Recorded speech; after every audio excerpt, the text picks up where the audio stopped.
Hello, everyone. Assalamualaikum warahmatullahi wabarakatuh. Good day, good morning in the Netherlands, and good afternoon in Indonesia. So, welcome to this session. So, this is the last session of the second day of Winner Conference 2022. This session will be about the contribution of Netherlands alumni to sustainable development goals. The session, in specific, it's about Indonesian Netherlands research collaboration for sustainable digital economies and societies. How far Indonesian Netherlands alumni diaspora can contribute. The session is a room for Indonesian Netherlands alumni diaspora for sharing knowledge, best practices, and expertise to support the achievement of sustainable development goals and strengthen collaboration between Indonesia and the Netherlands. We will also explore how to stimulate cooperation between Indonesia and the Netherlands based on different background and expertise of Indonesian Netherlands alumni diaspora on shared issue related to SDGs achievement. By the way, my name is Muhammad Ulil Ahsan. I was a student scholarship awardee and graduated from Wageningen University 3 years ago, and I will be the moderator of this session. Without further ado, I will introduce our wonderful panelists here. They are very experienced and excellent Netherlands alumni who are currently pursuing their careers in the Netherlands, working in different areas, and of course, their works are strongly related to SDGs. The first panelist, I introduce you, Pak Lucky Lumingkewas. He is alumni of ISS Rotterdam. He's currently an Asia Senior Program Manager of Aflatun International. Aflatun International is a non-governmental organization focusing on empowering children and young people about their rights and responsibilities and managing financial resources through social and financial education. And currently, they are implementing its program in more than 100 countries worldwide. So, such a big movement. And our second panelist is Ibu Sinar Juliana. Ibu Sinar Juliana was graduated from TU Delft, yeah, in mechatronic engineering. So this is a very cool, I think, subject. And she's currently is a secretary of INP Indonesia. INP Indonesia is a platform to facilitate knowledge and expertise exchange of Indonesian intellectuals and professionals in the Netherlands. And our third panelist is Pak Rivo Octaviano. Yeah, Pak Rivo is alumni of Eindhoven University of Technology, or TU Eindhoven, and he is currently a media scientist at TNO, the Netherlands. TNO is an independent research organization based in the Netherlands, focusing on innovative solutions to address societal challenges, include safety and security, health, sustainability, and digital issues. So, well, what a great panelists today we have. And in our discussion, I'll deliver to the speakers some questions related to our theme today. And please feel free to answer it based on your experience and thoughts. And I believe these topics could be discussed, of course, in hours, better with coffee or tea, and yeah, strop waffle, or sitting in Kibling or Herring shop in Centrum. Feeling nostalgic. But we have limited time, yeah. So please make your answer more specific and short, so that we can give more room for the participant if they have any question or more discussions. So let's get into the discussion. Okay. First issue. The SDGs have been integrated in every organizational goals, integrated into national development plan, including the organization maybe in your work maybe. Develop either innovative technology or social innovations to achieve SDGs for certain is not as simple as it's jargon. So, based on your experience, how do you think Netherlands alumni can contribute to achieve SDGs? But before you answering, maybe you can briefly explain a little bit your current professional activities and what specific innovation or work what you are focusing on.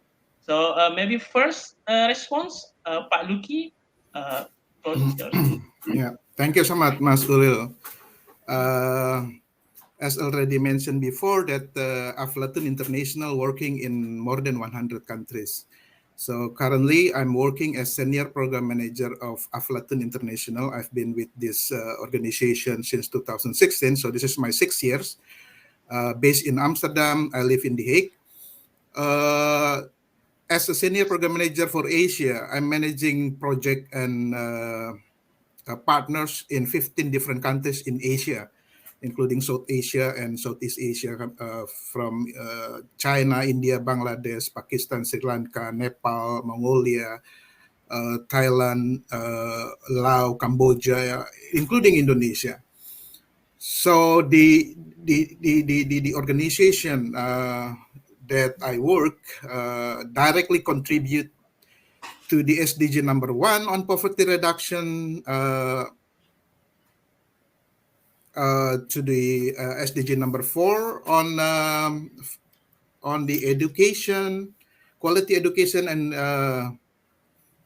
SDG number 5 on the gender equality. Looks like that that was like a blank pictures before. I don't know if it's happened only to my laptop. Yeah, but the organization I work, we develop the social and financial education curriculum for children and young people. So this curriculum already translated into 50 different languages around the world, including Indonesia. So Bahasa Indonesia. So we have a curriculum from 3 years old until 24 years old, covering those ages, and already translated into and contextualized into Indonesia language. So yeah, I think that's for the moment, Mas Ulil, the introduction and how my organization contribute to the SDG in Indonesia. We have a direct partnership, direct collaboration with the Indonesia government, which is the Ministry of Education since 2017, ongoing until now.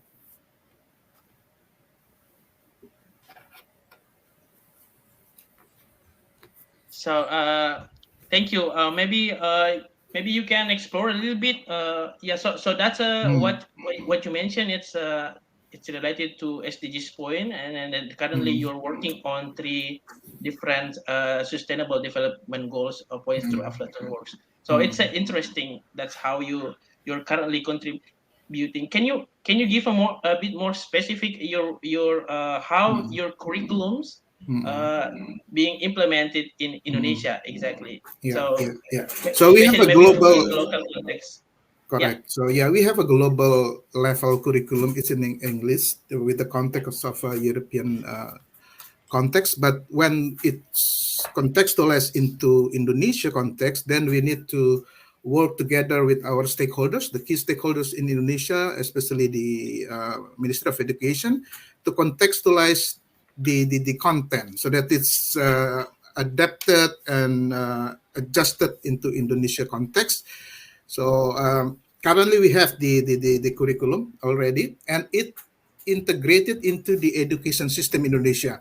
The curriculum actually is just like a session plan, with teachers. So it's a ready use session plan for any teachers in Indonesia if they want to integrate social and financial education for children and young people in Indonesia. So this is a part of also with the big global movement on financial inclusion, which in Indonesia it's primary um, uh, led by the central bank or OJK in Indonesia. So we also work indirectly with the central bank or OJK. Even tomorrow, I will have a meeting with the Curriculum Development Center of Ministry of Education, together with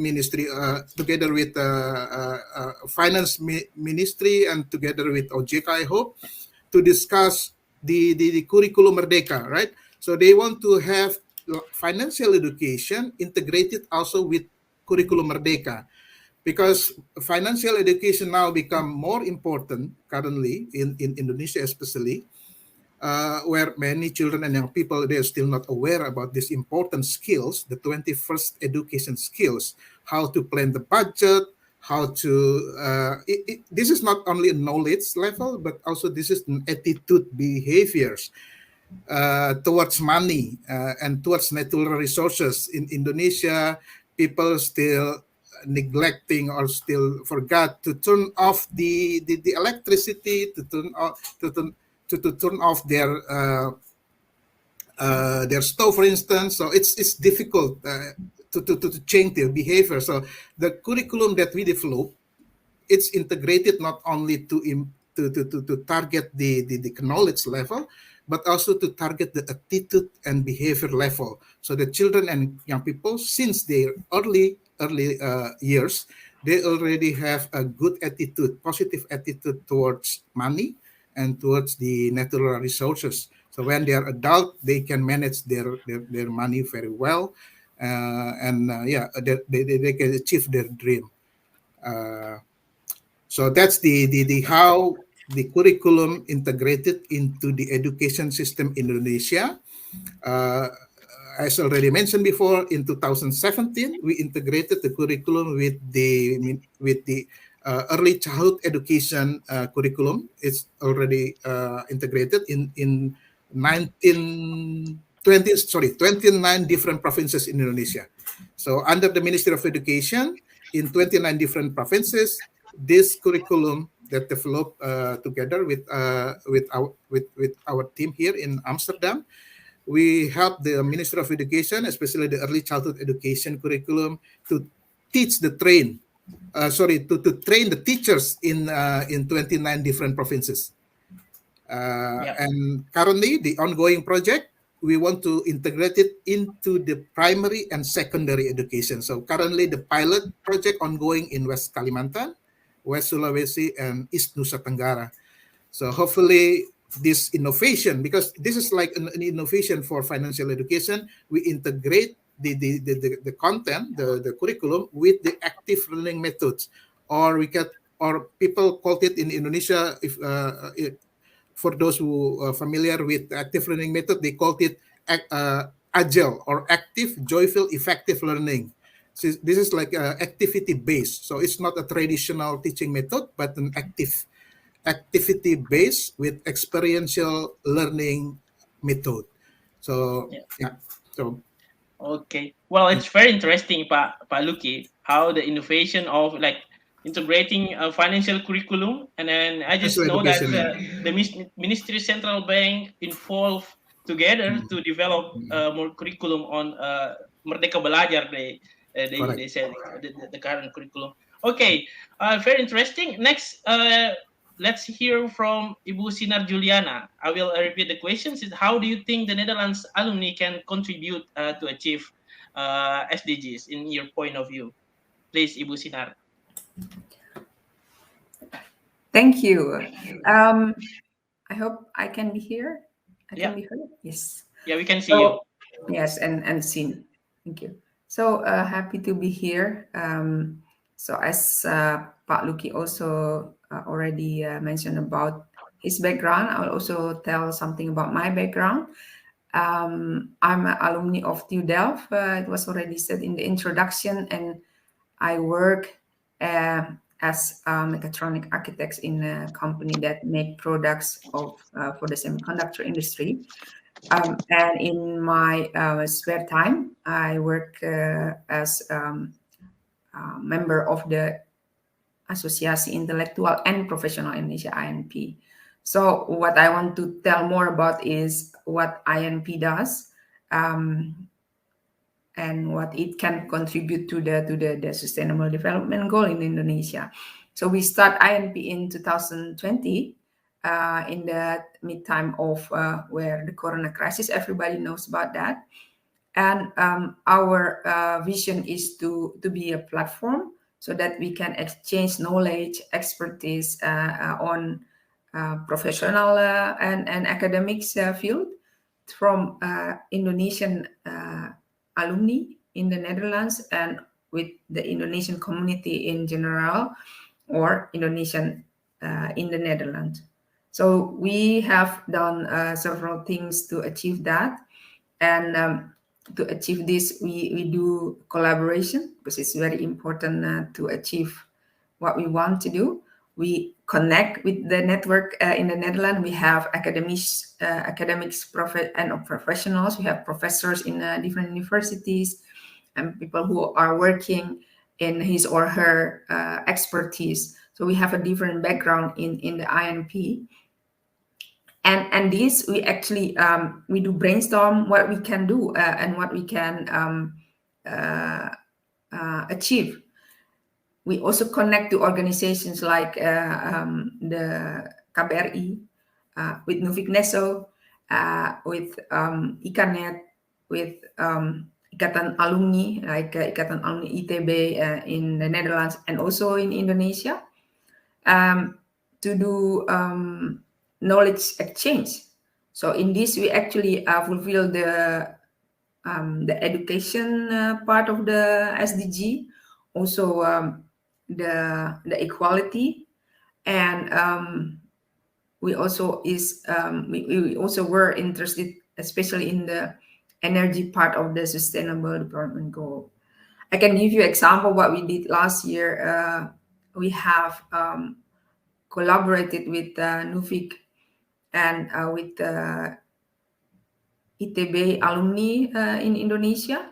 We make a workshop on technological approach to achieve a sustainable development goal. And it was a big success because we can combine different organizations and also public from different background in Indonesia, to hear and to discuss about different sustainability energy approach. That was one big event, and it was a success. And we continue to do so, not only in the energy, but also in education.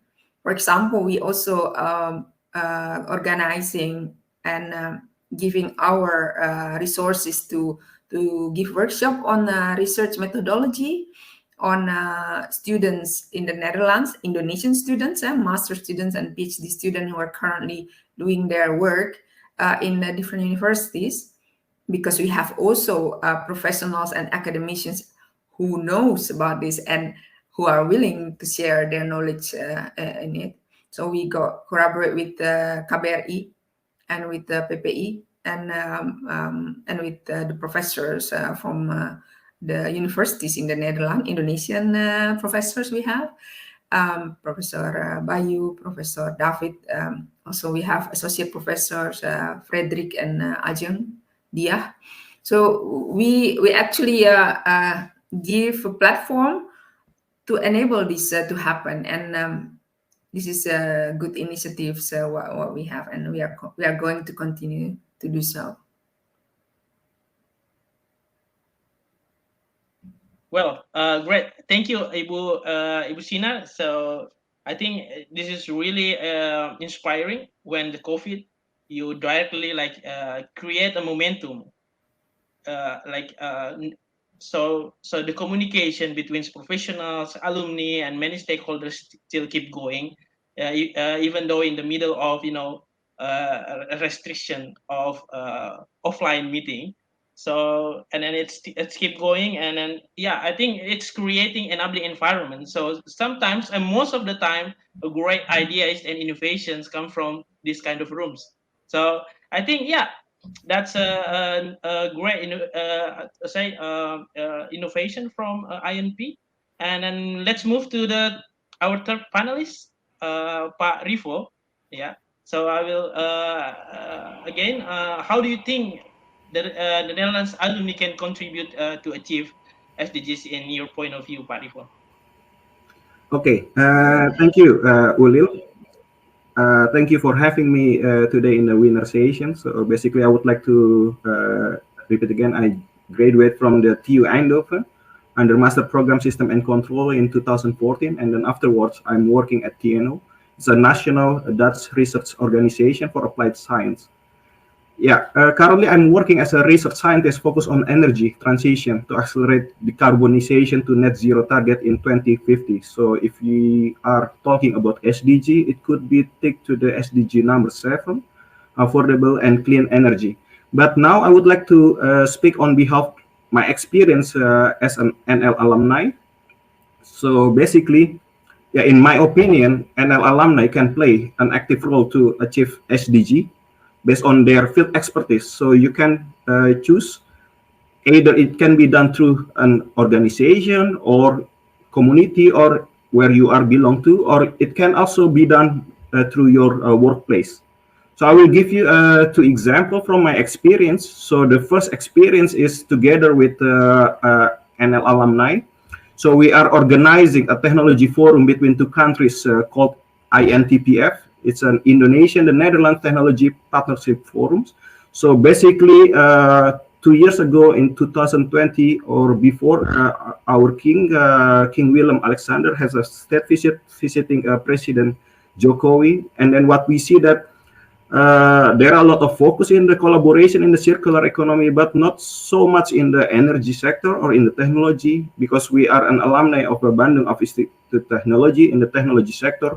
So we would like to become a hub here. So then we invite companies, researchers, government bodies, and public to a forum, and then let the forum becoming a hub of collaboration, learning from experience from the Netherlands, implementing sustainable energy technology to accelerate higher renewable energy mix also can be done in Indonesia, ranging from the topic of solar, wind, hydrogen, up to the carbon tax policy. The second case, you can do it also through your workplace. For example, at TNO. So TNO, since I think 1.5 years ago, in collaborate with the Polytechnic Negeri Bali, are jointly developing a renewable energy training center in Indonesia. So this training center offers a solution to one of the main obstacles today: lack of renewable energy expertise, skills among industry professional and non-engineering stakeholders, including government official, financial sector, and youth. So we can also combine the SGD number 7 here, energy, and also SDG number 4, which is education. So here I already explained you my experience, how NL alumni can contribute either via your organization or via your workplace. At least you can contribute based on your field expertise, because that's the way how you can contribute in the SGD. I think I will stop my answer at the moment, and then waiting for the question. Thank you. Thank you, Pak Arif. I think this is a really nice, how to say, movements, yeah, from you. Um, so you work based on your expertise and then try to creating a hub, yeah, to to open more room for learning between both countries in Yeah. Indonesia and Netherlands, especially in energy sectors. I think that rooms need to be strengthened, and then yeah, we need to provide more room and or hub between both countries to learn each other. So yeah, I think this is really interesting. It's just first question, and let's move to the next question. So the next question is, it's inevitable that we are living in digital society. Everyone is connected to anyone and anywhere through internet, social media, and most of our time are spent in digital world. Everyone become an expert, yeah, on everything through Google, and so yeah, there is also a new concept of post truth and many things because of this digital society era. So, to what extent do you think the role of Netherlands alumni to dealing with the effect of digital society? Well, and what are the example of best practices based on your experience, maybe on your organization or yourself, in dealing this era of digital society? Maybe first, Ibu Sinar, please. Your Thank you, Lee. Yeah, that's maybe make an it short. interesting question. So, yeah, Sorry, please. do you hear me? Yes, Okay, you yeah. can hear me clearly. Yeah, thank you, Lil. And this is a very good question. Of course, it is an opportunity, yeah, digital society. I see it as opening a lot of things to to happen, because instead of having to go somewhere to look for someone and talk, you can just, like us now, we are like in the living room together. So so this digitalization has made the world becomes a very small village. And and like you said, Google, of course, it can be the first source of information, right? So if you want to know something, you can just put it in the internet, and you can find the first answer. So as anybody in the world who has access to the internet, also NL alumni, of course, can take advantage of that. And I have given the first example in the beginning, like at INP also make use of those opportunities, and we actually can get a lot of people in a very short time, rather than before the corona time, before the technology has developed so fast. So so what's the action? What is the best practice? So what can everybody do? So I have given the example of INP, but for alumni in general, so I say open your eyes and your ears, and you look for that opportunity, because I think we see a lot of opportunities happening. Look at what happened in Indonesia, and how you can contribute. All these things, they happen because you volunteer yourself. Have to take the initiative, and to take the initiative now is much easier than before. You can see that this village, there's something happen in Jakarta, or in Kalimantan, or in Papua, and you think I can contribute there. Where there is will, there is way, let's say. Nice, really, really nice. I want to quote that. It's taking the initiative is easier now than before. I think that's a quote that I really interested in. So for next, Pak Luki, maybe you wanna let's hear from your comments about the questions. Yes, Mas Ulil. So I always relate my answer with the current professional work I'm doing.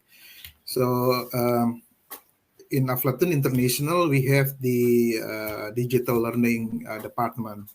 Even before before the pandemic, we already have this department, because we already foresee for the next 10 years the children and young people, they will be more convenient learning something digitally rather than and during the pandemic, it's just like a confirmation. Now our department already created many different program in order to deliver our content. The content is social and financial education digitally to our beneficiaries. And talking about Indonesia, our current ongoing project in West Kalimantan, West Sulawesi, and East Nusa Tenggara, we already integrated the online education learning platform into this project. Even we deliver the content through WhatsApp message. So we are very, very familiar with WhatsApp message. Our teenagers, adolescents, students also very, very familiar with WhatsApp. Why not we use the content of our learning into this WhatsApp message, and based on a quick evaluation coming from the field, it was like super effective for our adolescent, because the target group of our ongoing project in West Kalimantan, starting from 15 years old until 19 years old, they are very, very happy having this content delivery through WhatsApp. So WhatsApp method is, we called it mid-level technology. We have another one, low tech technology, just like text message, short message, SMS, right? Short message service. And the high tech technology, we usually we develop the quite robust content using the digital technology, using the digital platform. But then we for that kind of high tech technology using digital platform, we targeting young people in the urban context, those who have facilities, those who have like a very good internet connection, having laptop in their classroom, having like some infrastructures, good infrastructure to have this kind of model. So yeah, so that's my answer. Okay, thank you, Pak Luki. I think it's adjusting our strategies, to accelerate more impactful, I'd say, project or program like Aflatun did in Indonesia. I think it's clearly that's best practice that we can do in the current society era. And next, Pak Rifo, what do you think about the second questions? Yeah, Please. thank you, Ulil. So, digital society, yeah, it's a nice topic. Yeah? As we know, basically, the system is maybe it's not really famous in the around 5 years ago, but during the COVID time or Corona, it's accelerate the digital transformation in a rapid phase, like a high tech company in that time it's not really focused on, but now it's becoming accelerate. So from taking classes online, as mentioned by Sinar here at home, so it can also make it close of the education. I can remember that's also it's reducing number of business trips. For example, in the past years, people just only for a meeting with the customer or with their colleague, they need to fly. Then by reducing number of business trips here, it's also reducing carbon footprints. So the CO2 emission also reducing here. So a lot of change has been done by having the digital here. For example, also having a robot as a colleague or hitting the road in the self-driving car, for example. Yeah, digitalization is changing the way we live, work, or learn. But it also affects the societal issues such as social inequality or safety. So speaking of NL alumni, basically in Europe or Netherlands, there are two basic digital society lies on. So the first one is inclusiveness.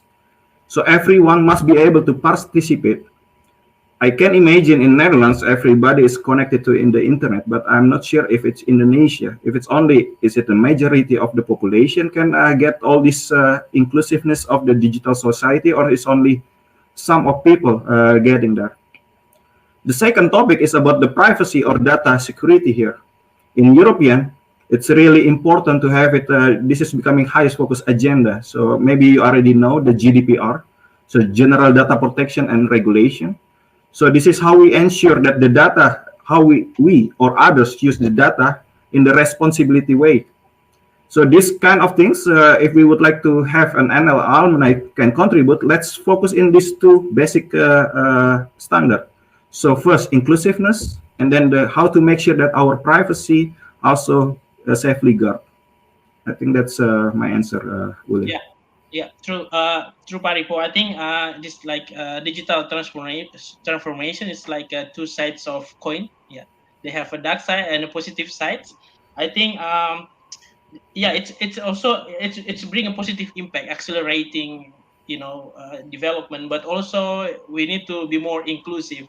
And then secondly, it's about data security management and policy needs to be strengthened in this accelerating impact of digital society. Great.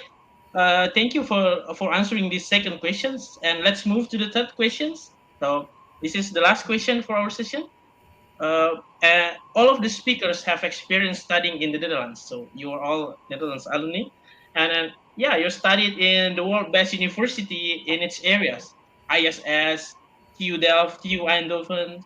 But between SDGs and its relation to your current professional work or any actions that you're focusing on, how has your experience studying in Netherlands affected your professional works or goals? And how do you relate it to SDGs? And I'm also wondering what are the potential ways of promoting SDGs for both countries, Indonesia and the Netherlands, from your point of view as a Netherlands alumni? Maybe first Pak Rifo deh. Okay, Yeah. thank you, Lil. Indeed, study experience in the Netherlands, for example, my experience in TU Eindhoven also played in a big role in shaping how I grew today at works. I learned about adaptability experience from a new place, having a new friends, a new culture. Uh, Basically, for example, I can give you one of example. The on-time culture here in the Netherlands is quite really important here. So I remember that if you're having a meeting, for example, that you need to be as early as 5 minutes before the meeting started. So it's really quite different culture. By learning a new culture, adaptability, making a new friends around the world, and then gain global perspective from others. I think as an human being, you always learning, you always having a new experience. That also will give you a better shape here in order to collaborate or having an in your work, for example, or maybe if you are working in the education, that you can also learn from the other culture or other education system, that there is something that is not only happening in the Netherlands only or happening in the Indonesia, but it's happening around the world. So the study experience is basically my conclusion is shaping me the way how I'm working today, the way how the way how I'm thinking now. For example, also for example, I can give you a clear example is during my bachelor study in Indonesia, I always thinking that I would like to strive of the results. So I need to have it like, for example, the IPK of above 3.5 of A plus in some subject. But here, when I learned here in the university here, the result is important, of course, because that's also determine how good you are. But at the end, they need to know also how the process to achieve that results. You need to learn from not only the good way or the wrong way, but you need to learn how is the process. The process is really important. So not only the results, of course, the answer can be correct or can be wrong, but if you learn from the process, you learn what is the reason why you are doing that, what is the objective you are doing that, and then how you would like to formulate the way how you would like to achieve your results. I think that's kind of experience that I get from the TU Eindhoven. That's really helping me now in working at TNO at nowadays. Yeah, yeah. I think I can see I can reflect what you experience in the TNO, like adaptability and then collaboration mindsets, and then learning more process oriented. I think, and that's all kind of impact brings you to make, like, create it a hub, and then what you're working on in TNO right now. I think next maybe Pak Luki, how do you think? Yeah. Yeah. Okay. So I've been here I've been in the Netherlands for 8 years. So I joined ISS in 2014. So during these 8 years, I learned a lot. Uh, and slowly you become locals, right? Uh, becoming and living in this very very specific Netherlands society, you you learn a lot in terms of many things, yeah, especially uh, the planning. The planning is really really important here. Already mentioned by Rifo that you cannot coming late to any different organization, any different meetings. Yeah, um, that's affected a lot on your professionalism, definitely. And working as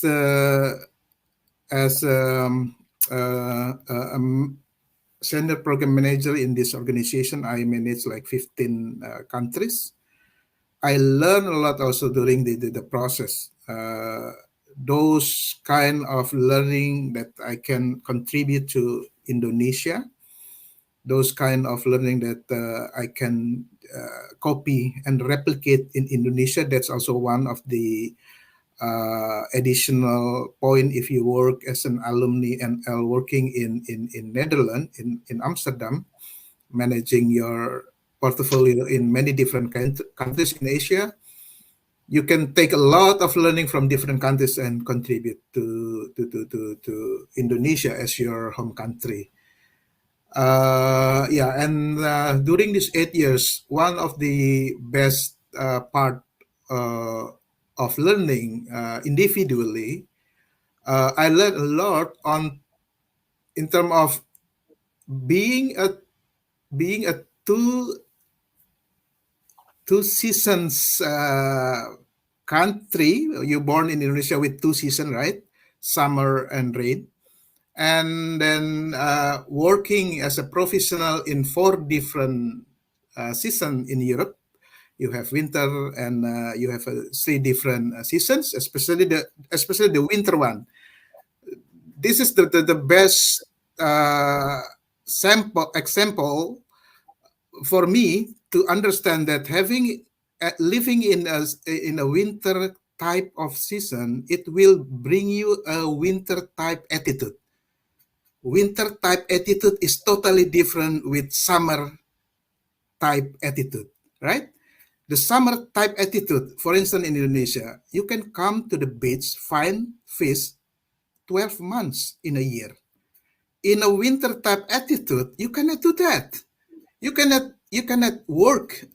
This is like back to the 100 years before. You cannot work in the winter type season, right? You need to have a very detailed plan in order to have a good stock in your home. Otherwise, you dead.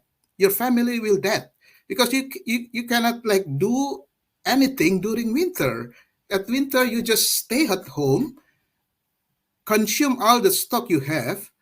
It's totally different, right? With us in the tropical countries with the summer type of attitude, where you can come to the beach, come to the paddy field 12 hours. 24 hours, 7 days a week, 365 days per year. So this kind of attitude makes you different in terms of planning something. You need to have a strict planning, otherwise you're dead. And it's been like 1,000 years happen in this continent, in Europe. So this kind of a winter type attitude is really appreciated. But then how to combine? We have, as an Indonesian, of course, you have an additional attitude, which is hospitality. This kind of hospitality cannot be found here in Netherlands. For those alumni who already travel Europe, go to hotel, find a hospitality of those hotel staff compared with the Indonesian hotel staff, right? You can find it differently, totally different, very obvious.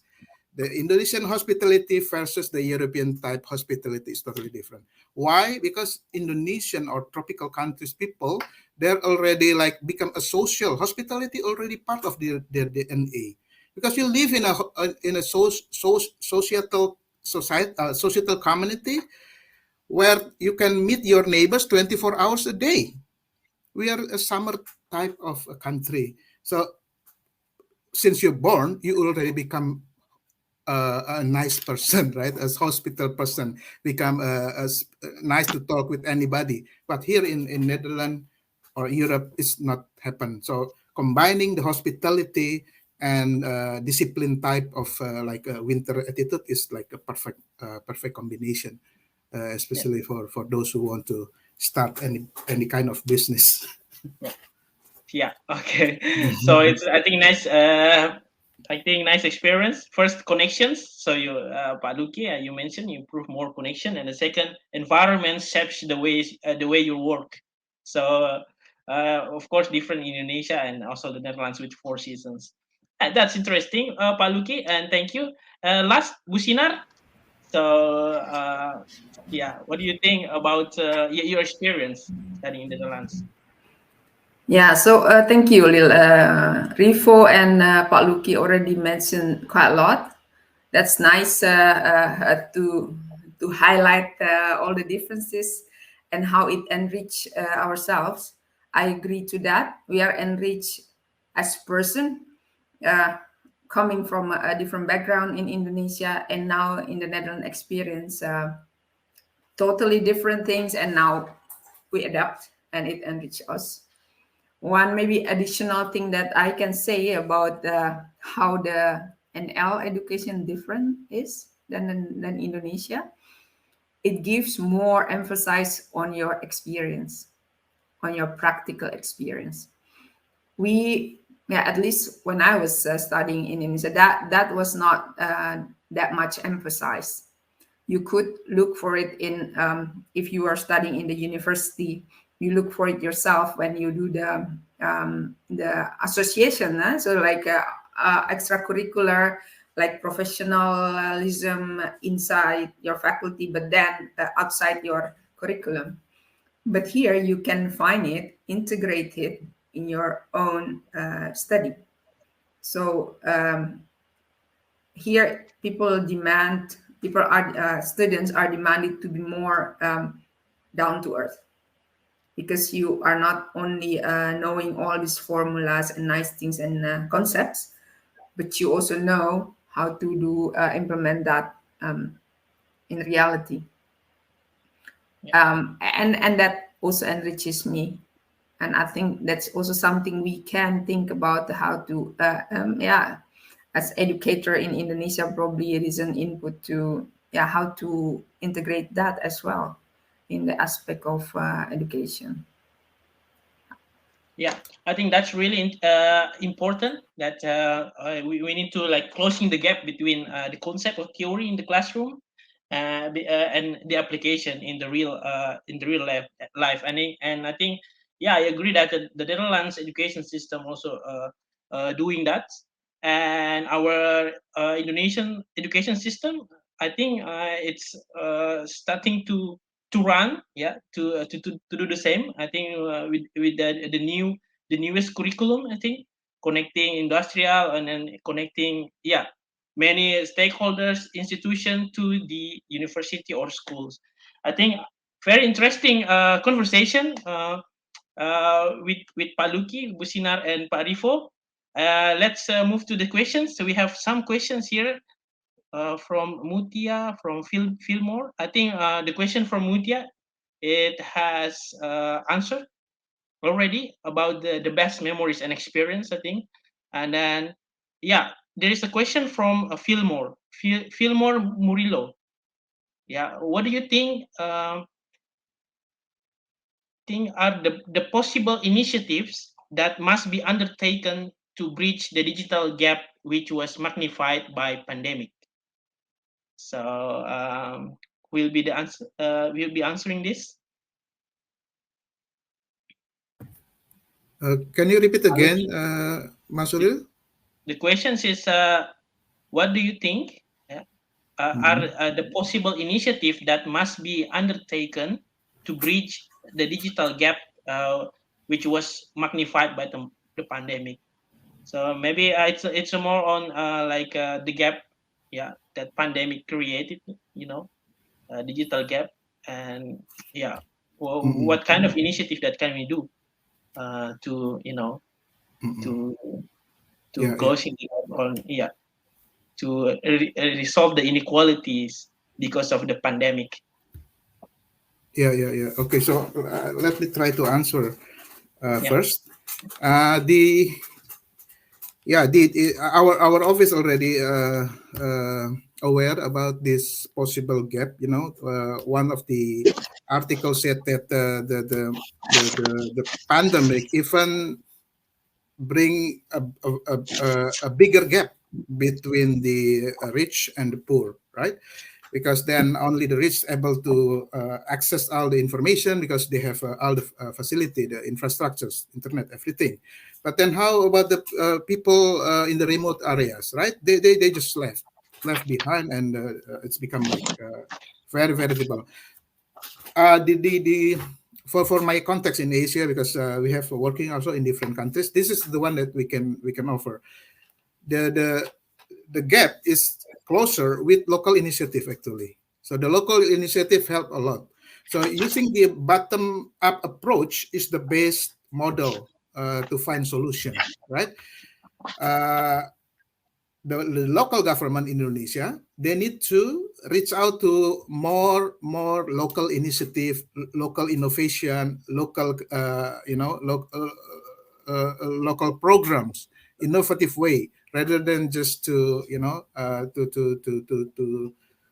stay from the problem. No, I think coming from different uh, countries in different regions in our network, we learned that local initiative, the bottom-up approach, is the best way to answer this question. So there is no one fit for all answer to this issue, right? Otherwise, in the same time, we also following the global development regarding the possibility to have one internet coverage for the whole world, right? That currently led by Starlink, SpaceX, right? So this is also a possibility. Do the partnership. What is that? The public-private partnership, because currently this private organization also already offered some collaboration with many different countries in Africa. There is a very low accessibility in Africa, and with this technology, they can help to access the whole part of the country in Africa, for instance, in Ethiopia. The same also can be happen in Indonesia, but then it's also related to the budget. So my proposal is to approach with the bottom-up approach in Philippines, one of our local partners, bring all the manuals from the city with the local initiative from village. They bring all the materials of the education materials from city to the urban by motorcycle, for instance. They bring all the materials, and then they help the local community to be aligned with the national education program that happened after the pandemic. Okay. Anyone wants to answer? Can I add to that? Yeah. Musina, please. Yeah. Shortly. Excuse me. Can you hear me? Yes. Shortly. Oh yeah, you said shortly. Yeah, very short. I'm not involved in what happened in Indonesia, but I can tell about what happened in the Netherlands. Because of the pandemic, there is also digital gap. Well, I don't call it digital gap, but a gap, because children, secondary school children, they cannot go to school, and the one that are not very high in the level of thinking, they get also this gap of knowledge. And of course, then because you can't go to school, you can't learn, and then you go even lagging behind with your friends, which is more advanced. So what we do in the Netherlands, we have also associations or stichtings that take care of this, because they are looking for all these children, and they actually connect them to people, professionals like me or some other people who wants to spend some time to teach them. Of course, here in the Netherlands, you have internet, but also in Indonesia, you also have internet. Probably you have to look for a way to teach the children like this. And this is just an example of how initiatives from the locals can help in the education. Yeah. Thank you, Businar. I think we run out of time. So before we close, so please prepare one very short concluding remark or takeaway message. While I'm announcing one announcement from Netherlands Alumni Engagement Challenge. So I would like to announce before we move to the conclusion, sir. And I will announce you the winner of Netherlands Alumni Engagement Challenge in 2022. There are 3 winners in this year with amazing project with different topics. So the winners are, congratulations to Suhadi Khalil, alumnus Radboud University Nijmegen, with project Participatory Action Research Training of Trainers. Second winner is Ria Oktorina, alumni Erasmus University Rotterdam, with project Hybrid Seminar and Launching of Netherlands Alumni Association in West Sumatra. And the third winner is Ferry Haris from INP Indonesia, alumnus of University of Twente, with project Webinar and Training Data Protection for Indonesia's digital transformation. Again, congratulations and feel success for your project. I believe it will bring valuable impact for many people. Please give applause for our winners. So let's back to the conclusion, and let's hearing the concluding remark and take away a message from our panelists today. Maybe first from Pak Luki. Yeah, I think in short, as the alumni of NL who work in Netherlands, we are very happy that we still contribute to the partnership, right? The partnership between the 2 countries, Netherlands and Indonesia, to contribute to the SDG achievement in Indonesia. As already mentioned earlier, Aflatun International directly contribute to SDG number 1, number 4, and number 5. So we are looking forward to continue our partnership together with the Ministry of Education, Central Bank, and OJK in Indonesia, and any different partners who want to together contributing to the SDG achievement number 1, 4, 5 with us. Thank you. Thank you so much. Okay, thank you, Pak Luki. Next, Pak Rifo.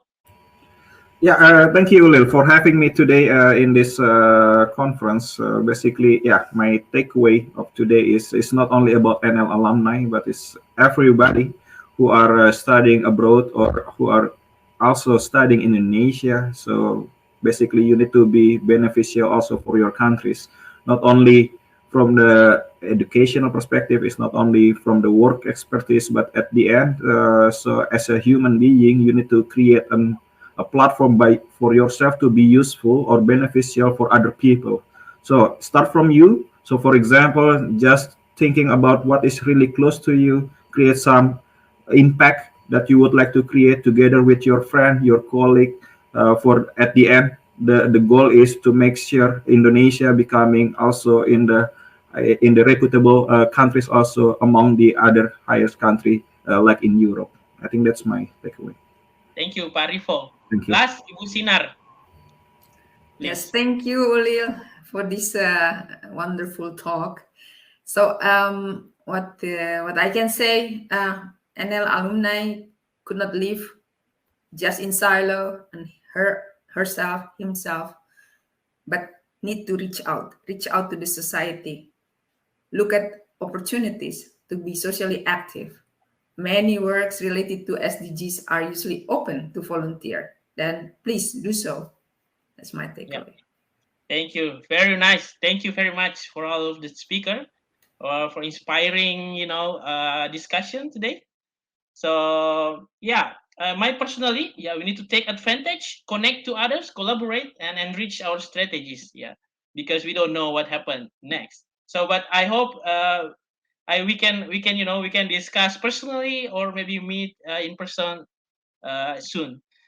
So, okay, thank you very much. I would like to thank our amazing panelists today, Pak Luki, Ibu Sinar, Pak Rifo, for your time and your knowledge sharing. And thank you for the winner organizer for creating this session. And thank you for the supporting people behind this great event. And thank you for all participants. Thank you all.